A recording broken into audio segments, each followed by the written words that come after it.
फ्लिपकार्टमधून एक ड्रेस मागवलेला खूप छान आहे, कधीतरी मी तुम्हाला घालून दाखवेलच. चला मी निघाली आहे मुलींना स्कूलमध्ये सोडायला. म्हटलं बाकीची कामं स्कूलमध्ये सोडून आल्यानंतर करू. मुलांचं स्कूल सुरू झालं की आपली पण ड्युटी चालू होते. वेळेवर सगळ्या गोष्टी कराव्या लागतात. मग काही असो, जेवण असो, घरातली कामं असू दे, काही असू दे, कारण सगळी कामं झाली की मुलं घरी आली की त्यांचा अभ्यास घ्यावा लागतो, थोडाफार त्यांना वेळ द्यावा लागतो. त्यासाठी सगळं कामाचं नियोजन सकाळी मी करून ठेवते. त्यासाठी थोडीशी लवकर उठते.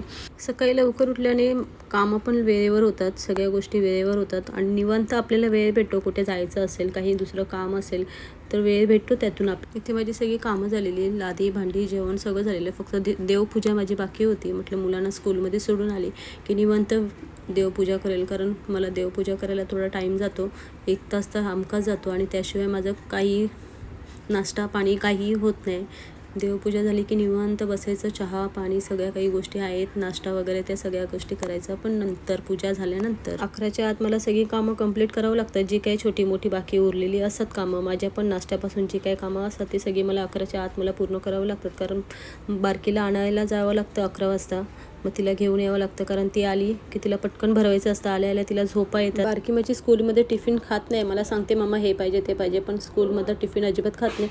तसं ती पोरगी घरी आणते. म्हणून स्कूलमधून आल्या तिला भरवावं लागतं. इथे मोठीची टिफिनची तयारी चालू आहे. भेटूया नेक्स्ट ब्लॉगमध्ये. बाय.